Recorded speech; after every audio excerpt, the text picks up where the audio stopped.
we go. Scott, are you ready? I don't Yeah. care. It's too bad. Here we go. All right, ladies and gentlemen. From skateboards and punk music and X-Acto blades to latex paint and latex balloon animals, my pal Scott Tripp has had one heck of a weird career, and today he's going to help me answer the question, can I just make my own talk show? Well, you know what? Apparently I can, and I just did. Ladies and gentlemen, please welcome to the show, Scott Tripp! Woo! Yay!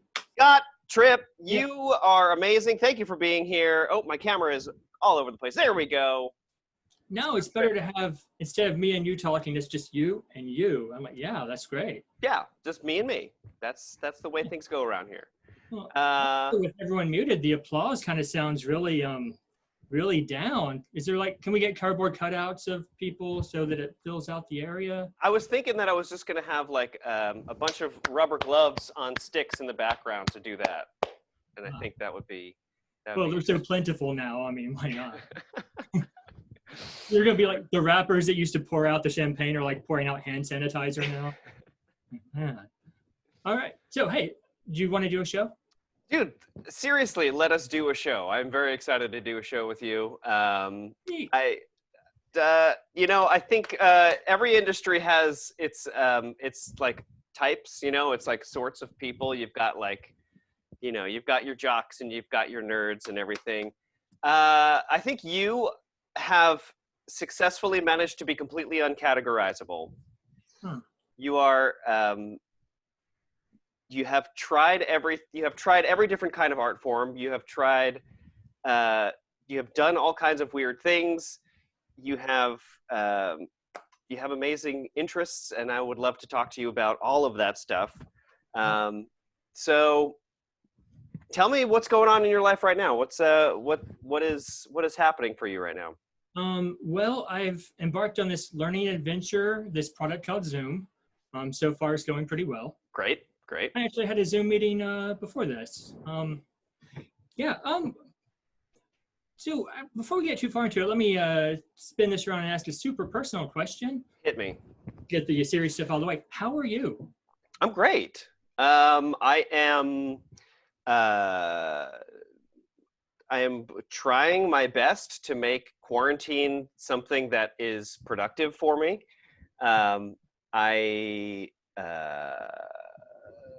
I crashed and burned a few weeks to a month ago because I was trying a million different things and I wasn't eating well and I wasn't sleeping well. And I had a little bit of a wobble, I think is what it's called. But I'm doing okay. It's keeping myself focused, trying to keep working, and also trying to focus my energy outward at other people as opposed to inward, and listening to the nonsense that goes on up here has been very helpful. And in fact, thank you for bringing that up, because on Monday of next week, I have a webinar that I'm going to be teaching, talking about. The title of it is The Language of Suffering. And essentially what I'm going to be talking about is how we as a culture and a society talk about things like depression and anxiety, and how caregivers talk about it to people that they are caring for, and how people who are suffering it try to talk about it and think about it, and kind of just maybe turn on its head a little bit the common knowledge of how we deal with that kind of stuff. So well, yeah, thanks for asking, pal. Oh, sure. Well, I think that normally we go out in the world, we see other people, and if you're in a really down state, people might notice and ask. And maybe we just don't have that kind of daily checkpoint. Yeah. In a sense. So I don't know. I mean, I don't want to assume what's going on with you, but maybe it's been too many days before someone knocked on the door, kind of checking in. Not to pivot from this, because I do think how are you is the most personal question you can ask someone, which is ridiculous that it's such a call and response. If you learn Spanish, you learn what's Spanish for how are you? ¿Cómo está? ¿Cómo está? And they teach you the response is bien. Bien. And I learned French, just like you ask ça va, the answer to that question is ça va bien. It's no, it's not. Yeah. You're asking how someone is navigating the human experience, and you're supposed to respond with, you know, how are you doing, Detroit? Woo! No, Yeah. we're not all doing woo. No.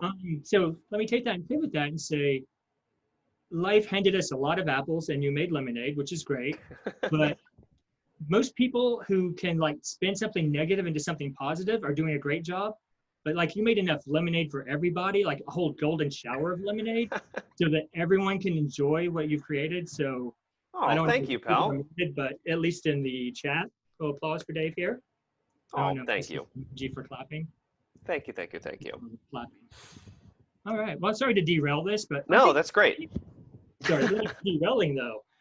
Anyone who starts a talk show, I think they start because they're a very interesting person, and maybe they interview well, they have great viewpoints, but you don't bring yourself onto a talk show. You interview other people. So I think it's great to, kind of get your perspective here. Thank you. So what are you looking to do with the show? I am looking to, that has changed drastically, actually.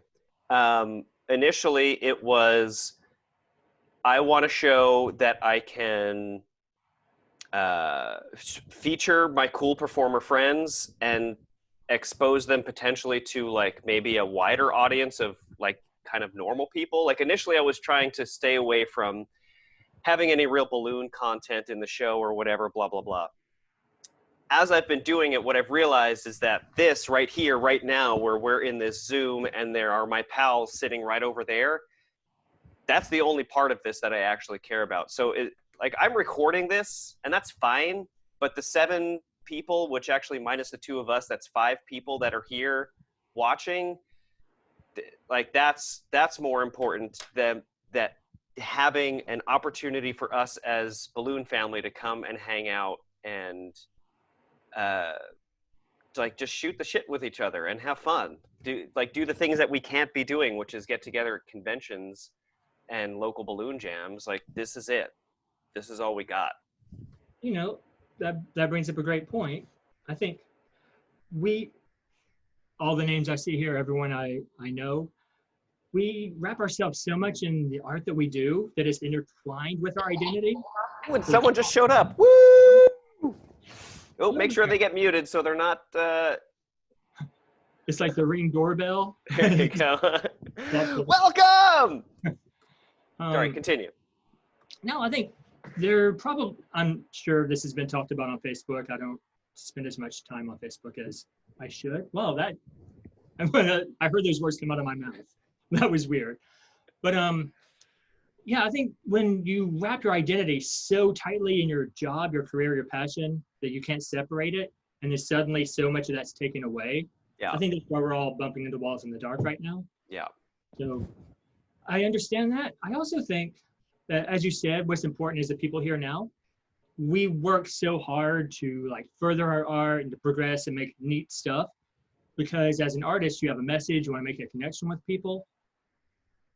But right now, this moment is talking and a connection. So it would seem weird to discount this moment to talk about connecting with people, right? Right. I'm sure that's what The Power of Now is all about. I haven't read it because I have been listening to The Power of Now nonstop for the last 2 weeks. Yeah. Actually, if I can keep interviewing Dave Brin here, do you have a book recommendations? The Power of Now, 100%. It's on, like, seriously, get on Audible. If you don't have it, get it. It's great. It's absolutely great. It's like, there it is. It's what I was just listening to like an hour ago. I mean, Buddhist philosophy in general has always appealed to me. Eckhart Tolle is just, he's particularly calming and nice to listen to. I like his kind of subtle German accent mixed with a little bit. I call him the Mr. Rogers of Buddhist philosophy.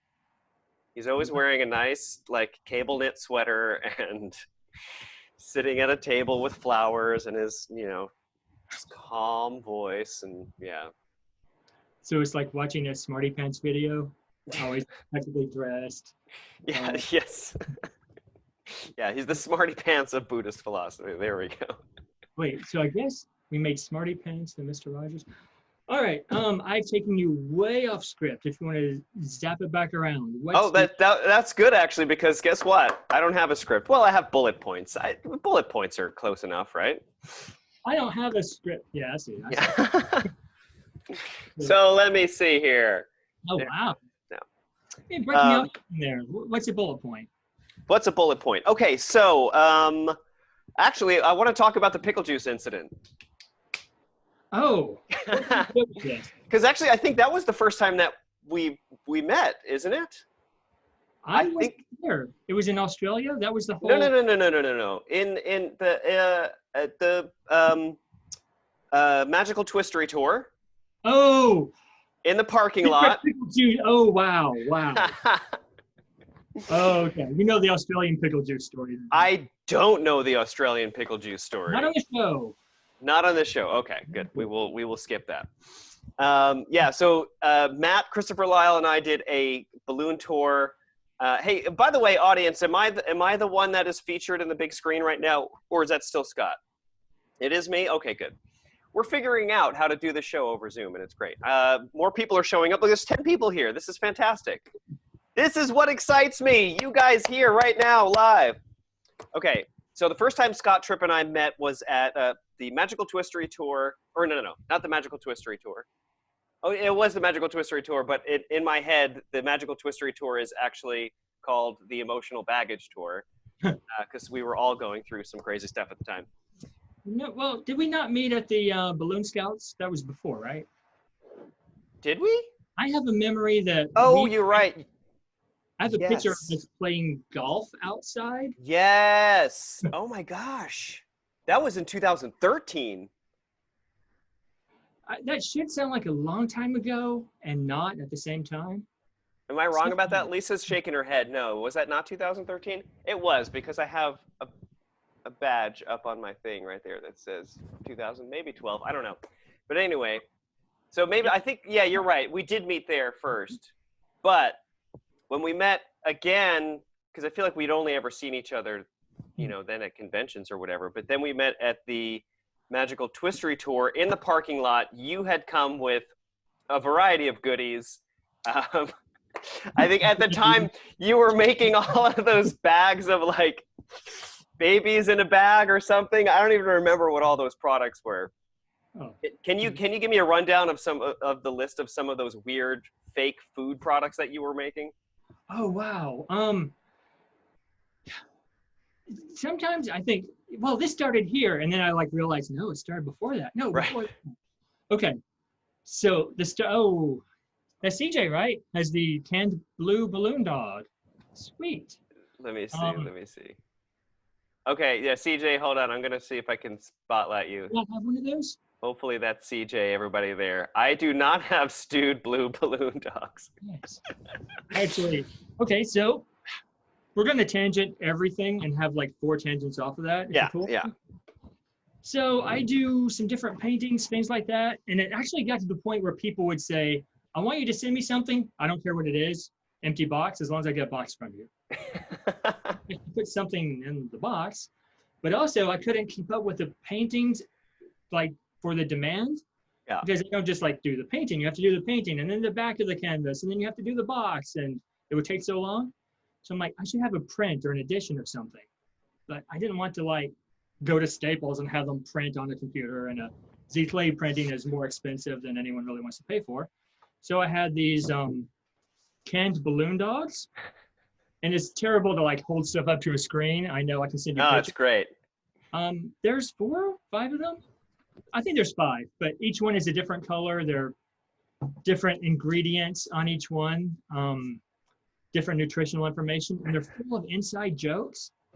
So the back of, it might be this one, or one of them is the phone number for Continental Sales. Right, and one of them, the number on the UPC code is the patent number for Qualitex Deco Bubbles or something like that. Ooh. Let's see, this one has sea salt ingredients. There's natural rubber latex, talcum powder, F-15 yellow number 5, sea salts, bath salts, smelling salts. Mechanically separated rubber animals. That sounds terrible. 6 cups flour, FLOUR. And one of them has extra virgin Balchunas oil. Oh, yes. Yeah, like, you got to put, dumb little jokes. But yeah, I thought you have viewers here. If we have a contest, we can send out some canned balloon dogs. Yes. Yes. Sweet. Whoa, there are 23 people here. Oh no, there's 20. There's no. There are 23 chats. There are 8 people. Okay. Yeah, you give away stuff and people show up, huh? Right. So. All right, crunchy babies raisins. Right. So then, yeah, and then where did the pickle juice, like, was that a real product that you found? Oh, a pickle in a bag? That was a real thing. I did not make. So here, let me just kind of recap for whatever. So Scott shows up to our stop at the Magical Twistery Tour, and in the trunk of his car is all of this random stuff, all these cans of like granola and stuff. And as a gift, he had a pickle in a bag, which was essentially like a Capri Sun bag with a pickle in it, and of course its accompanying pickle juice. And for some reason, it was deemed some kind of challenge for someone to drink it, and I was like, well, like I just drink pickle juice because I like pickle juice. Give it to me. This is not a challenge. And I poked it in and I drank it. Well, apparently that was way too much for Christopher Lyle. And he was about to vomit. He had to go and eat some Necco wafers just to keep himself from throwing up, which Necco wafers, that's a whole other subject for me. I pretty much think that they are urinal cakes. You cannot convince me otherwise. But the acidity of pickle juice to go to a urinal cake is really like the whole experience, huh? Yeah, I mean, I think it's kind of taking your whole body through the ups and downs of everything. So, yeah, we actually filmed that. I think it was in the Balloon Blast opening. Speaking of Balloon Blast. Oh. Segways. Good segue. Let's talk about Balloon Blast. Paul Blart over here. Did we answer the first question? I don't think. All right. It's only tangents. Right. That's actually the theme of the show is tangents. In fact, I have my tangent slide whistle right here. Hey. Time for a tangent. This used to be the self-deprecation slide whistle, and I would blow it every time I had a terrible idea, but that was a terrible idea. And that was a good tangent. Yeah, thank you. So let's see. Lisa is your production person, right? Showrunner. Which one of the Even she's laughing at that. What's that? Who has the notepad and writes down what we were talking about so we can keep going back to it? That's one of the things to say, right? That would be me. I get it. That's funny. Okay. Anyway, go ahead. So in my intro, in my exciting intro, I said you started out doing you said back in the 90s, 92 to 98-ish, you had a fanzine that was all about skateboards, punk rock, all that kind of nonsense. And that eventually evolved into Latex Soup, which eventually evolved into Balloon Blast. So tell me a little bit about that. Yeah, everything is unrelated and related at the same time. Sure. So, everything's like Kevin Bacon in that way. It's like you can see how like the different, branches of the tree intertwine. So I started off with like the cut and paste kind of benzene here I'm going through. You'll never see these, by the way, because they're from like high school era, and it's like I'm seeing them right now.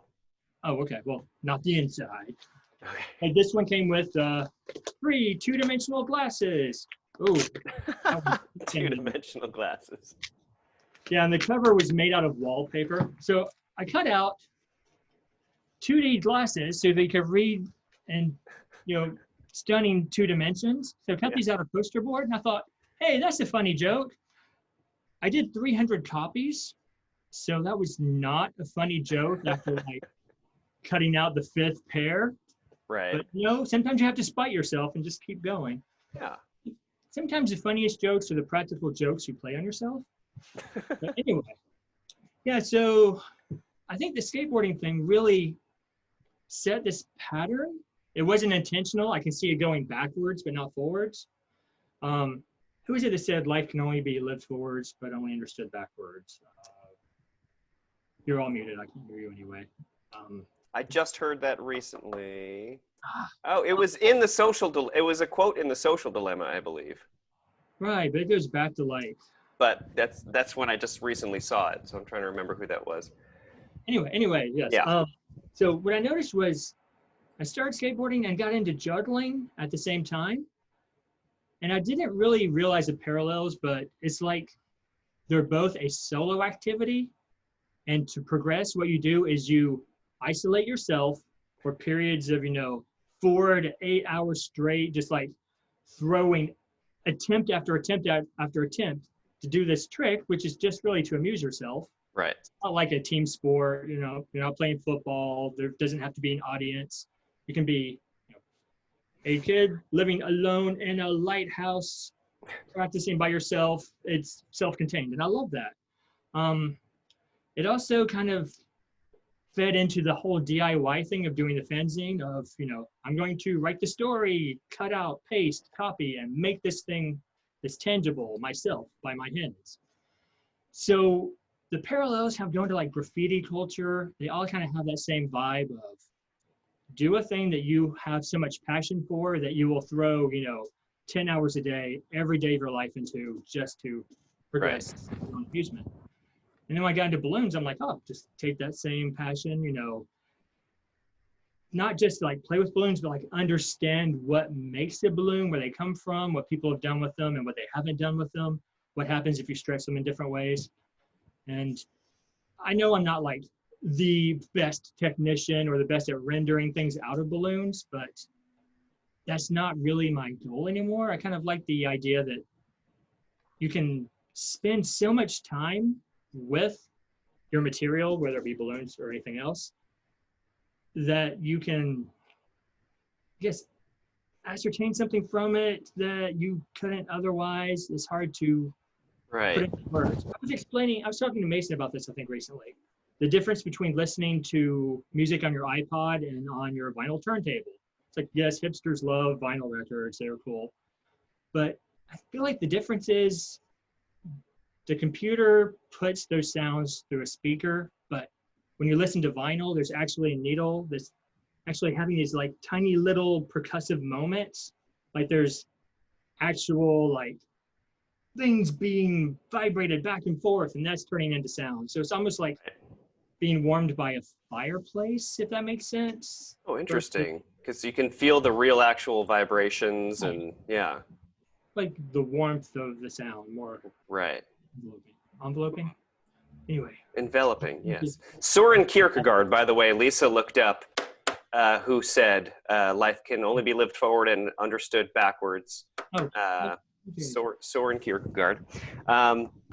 Yeah, that's fascinating. And I think that, I have really connected with a lot of the pieces that you've created for very, very much that reason that, you don't look at it and go, wow, this is the most technically skilled balloon sculpture in the world. I look at it and I go, this is saying something that I've never seen anybody say with a balloon before. Yeah, I tried this experiment out, and it probably was bigger in my own head. Maybe it's something that is a self-assessment exercise. Mm-hmm. But I know I did some, oh, bye. So I'm reading checks at the same time. Like a workshop, and I thought, there's this certain, it's almost like an affirmation for balloon artists. I think it's 5 words. I am a balloon artist. So 5 words. So what you do is actually, if you want to try this out, just say it out loud to yourself, to everyone here. I am a balloon artist. Okay. All right, one more time, a little bit faster. Okay. I am a balloon artist. Okay. So it seems like your inflection was about the same. I am a balloon artist. I feel like maybe subconsciously there's a different way to approach that with each different inflection. It could be, I am a balloon artist, which is I possessively identify as a balloon artist, or I am a balloon artist, which is my being what I am is a balloon artist. I am a balloon artist, which I think is more of a community approach. I am one of the balloon artists. These are my people. This is my tribe. I love I'm this. a balloon artist connects to your materiality. Balloons are what I shape to see the world. And I'm a balloon artist, of course, as you're an artist and you use balloons. Right. I kind of feel like, I don't know, maybe that's why it was like MySpace quiz kind of things. But, Right. what were we getting at? Oh, balloons, the materiality. Okay. Yeah. So there are a lot of times that I'll get something in my head. It'll be like maybe just a single word and I won't know what the meaning is, but you can kind of feel like there's kind of something to that. There's a path I'm not ready for. I'll get to it later. Like one day the word disrupt pops into my head because I was maybe listening to The Social Network. Was that the Piracy So the Silicon? social dilemma, yeah. Oh, okay. I think it was The Social Network where they were discussing how Napster disrupted the music industry. And I was like, disruptions start movements. What would disrupting balloons look like? Right. All that, 3 days later, I'm in the shower. I'm like, oh, disrupting balloons is adding non-balloon things to disrupt the twisting of balloons in art. So sometimes it all starts with the word. So there's this interesting path that I put together backwards involving materiality of balloons, which I'll show you here. With a bright color, red, sure, red balloon. That's what I was going to pick. Oh, this may actually be like a wild berry. I think it's red though. I meant wildberry. Oh yeah, it's a wild berry red. It's it's a very rare color. Not many people get it, but anyway, so Ninja Turtles were popular for like the fourth or fifth time. They're always going in and out of style. Right. And I ran out of 160s to make the mask on a Ninja Turtle one night. I figured that using the Balloon Hero pump at the time, but now a Legenda, that if you stretch the balloon, you can get that 160 look of a 260. Stretch inflation. Everyone knows this now, right? Right. So nothing new without stretch. Okay. So anyone who's been to a balloon convention in the last 10 years has seen this. Right. This balloon is now 160 down here, 260 up here. And you also have these really cool effects that if you squeeze the balloon here, let it go, boop, you get that little puffy thing. You can do that several times, make trees for monkeys, flutes, or some sort of adult beaded product. Anyway, what you're doing though is you're able to start manipulating the balloon so that you don't need 321s or rely on the specific predetermined geometric shapes of balloons. I was like, that's great. And then I heard someone else came out with the idea, and then I know Andre Noel was doing it, and I was like, did everyone come up with this at the same time? So then I remembered, Daniel McCullough came out with that in Balloon HQ back in 2008, the baseball bat. Oh, There's yeah. a picture. Yeah, he steps on the end of the 350 at the time, stretches it out, blows it up, makes a baseball bat. I was like, okay, so it wasn't Andre Noel, it wasn't me, it wasn't this other person. It's been around for 12 years. Right. Okay, so going back from there, I didn't realize until coincidence, I heard that Wally Bode was in Life magazine in 1942. Wow, that was a long time ago. 42. Wow. So I found a copy on eBay. It's in my collection in the Hoard. And there is a picture. I'm going to hold up to the camera. That is Wally Bode in 1942, stretch inflating a balloon. No way. I'm like, no. Someone did come up with it 12 years before me. Someone came out with that. Oh, wow. 78 years before any of us. And we just didn't know. That's crazy. Yeah, so there's so much of our history. Now we're segueing into the Hoard. So much of our history we have to reinvent because no one cataloged it at the time. Right. Hey, in fact, if you want a fun, quick history thing there, what do we accept as the oldest manufactured balloon right now? I actually just did an episode about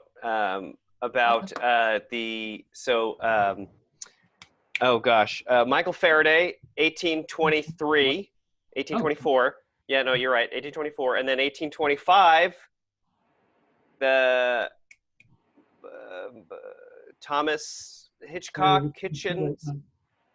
Neil Tillotson. I think Tilly was far later because Hitchcock, Thomas Hitch, whatever, he made a make your own balloon Oh, kit right. The in Ralph Dewey 1825. Foundation. Right. But yes, I've got one of those. It's not the same one. It's a little bit older. Keep talking. that's as far as the episode I was working on went. It was just talking about Faraday's experiments and then about Thomas Hitchcock Hitchens Hitch something. I can't remember the guy's name. I found this one from Make Your Own Balloons, Plastic Art Industries. So there's like a mold in here. There's a liquid latex, which is terribly dried out. Balloon craft from Detroit, Michigan. I don't think there would be a year on this, but yeah. Before that, there was a kit. Someone who does like the electric and science kits had do-it-yourself kit. Anyway, where did you find this? this was like not eBay. This was just random. I was in a flea market and happened to find this product I'd never heard of. Is there a date on that? There's no date, and it exists in that time before UPCs, before zip codes and things like that. I feel like we need Smarty Pants in here. I feel like Smarty Pants is really great about this, and his wife Dina. I would find something old and I would be like, I have no idea when this is from. And he would be like, well, Dina says that type of plastic was used in packaging at this point. And they feel like, it's like carbon dating things because interesting. Right. They're so knowledgeable. So yeah, I found that. And I found something else recently. I think we were going to mention this on Balloon Blast, but we haven't filmed this yet. I found an advertisement.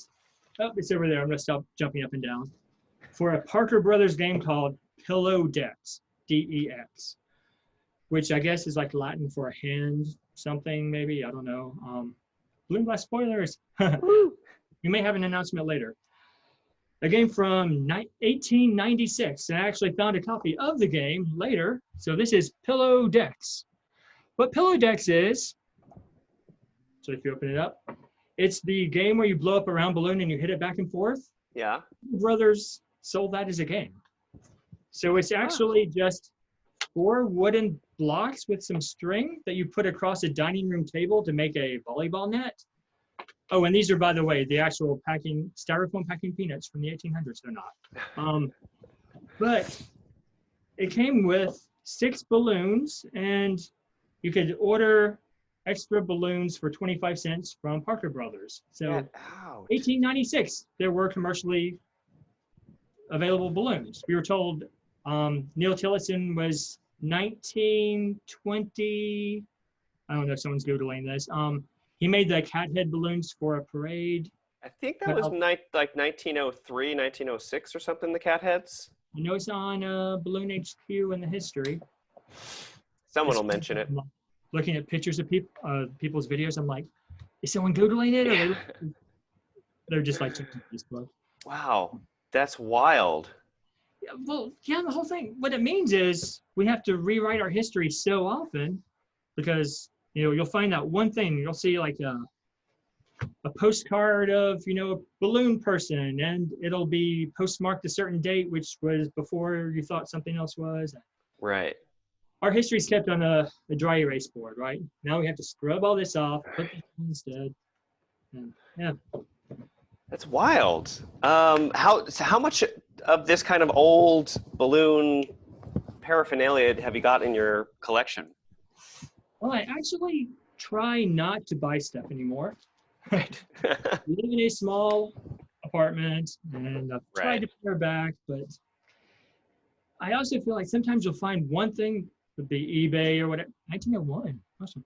It might be eBay, it might be something like that, but you'll think, this could be the last example of this item in the world because none of this they weren't supposed to keep this around for, I don't know, that's very old. I'm not going to even hazard how old.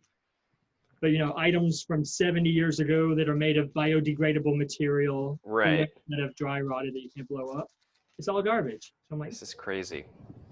rescue it from the landfill more than collect it. And I have tried to find people to pass stuff on to. It was going to be Ralph Dewey. I think right now all of my friends are worried that I'll die and they may be the person who's stuck with the horde. It's like, yeah, the horde is like 25 really cool old balloon things and 10,000 other things. I've got some terrible stuff in there. Oh, it may be in my storage unit. I still have the Buster balloon sculpture, his medium sculpture from, when was Twist and Shout in Nashville? Like, I can't remember. Yeah, I'm very bad with dates. Scott, Smarty Pants says, Scott, if you die, we'll weekend at Bernie's you, so don't worry. No, so just be like, let's pivot, shall we, to what you're working on right now, which is your 20 for 2020. Whoa, and any Balloon Blast type of updates. Hit me. Lots of stuff. Okay. I managed to stay very busy during this shutdown. Good. Yeah, kind of. Doing a lot of things, trying to pivot, trying to, keep bills paid best I can. Yeah. So I haven't had a lot of free time. So I thought this is the best time to take on more projects. Right, of course. So I'm like, hey, 20, this is the last year to really do that. So for whoever doesn't know, we came out with a DVD. Sam, who I saw his video, he stepped away perhaps, helped me film this. In 2012, we put out a DVD with 12 balloon sculptures for $12 that we released on 12/12/12. Oh, wow. Oh, I'm sorry. Tangent. Yeah, tangent. At some point, we'll have to trade baseball cards. Yes. People who have mummified Buster sculptures. I love that one. Not eating a tire. So basically, it was a joke. It was one of those, wouldn't it be funny if we did this huge effort for a stupid punchline? Yes, let's do it. So we filmed this video. We did 144 copies because it was 12 times 12. And the whole thing was run the joke into the ground. Yeah.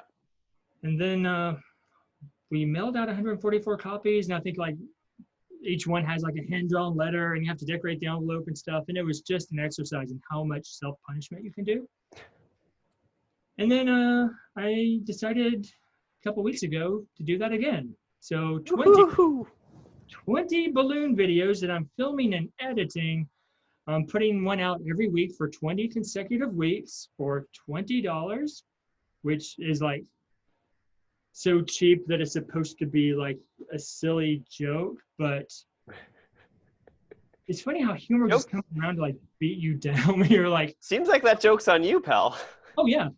Yeah. Oh, can I get one of those slide whistles? Oh, there you are. Joke's on Scott, slide whistle. Hey, I was hoping to get the slide whistle more into the show today, so thank you. Yeah, I do like that though, because it's sad trombone, but it picks you back up at the end. You always got to come back up, yeah. Yeah, it's how a practical joke should be. I'll knock you down and pick you back up. Good deal. Anyway, yeah, that's running right now. I just did week 7 just went out. Okay. So people can still jump on, of course. It's just $20 PayPal, super low tech. They're uploaded to YouTube with an unlisted link. We had an experience with a site that went down a while back that some of you probably know about. Is it the one I'm thinking about? It is that one. Yes, okay. You have stuff on there too, right? I did, yeah. So we're talking about balloon-animals.com. Yeah, but yeah. And, again, I'm not giving him a hard time. It was beyond his control. And yeah, and he's been great, at least on my end. If you did buy videos from him, he will send you the links to whatever it is that you need. Oh, look at that. Smarty's face is big and on my screen. Go away, Smarty. So, yeah, I figured... Wait, mute Smarty. Yeah, there we go. Cool. Oh, yeah, no, he's just being mute. He's just popping up just look at him. Yeah, so I figured YouTube is pretty stable. YouTube should hopefully be around for They've been around for a while, yeah. We're hosting there right now.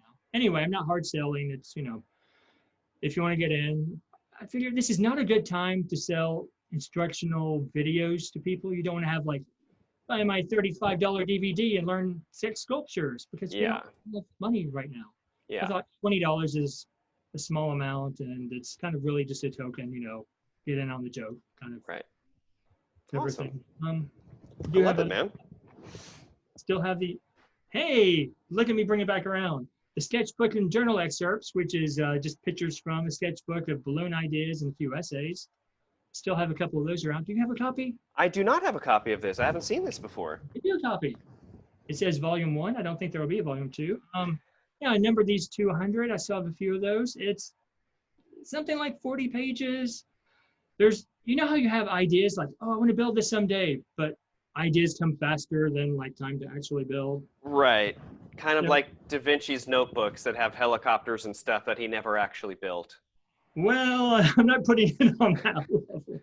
I am. We are all putting you on that level right now. You are the Da Vinci of the balloon world.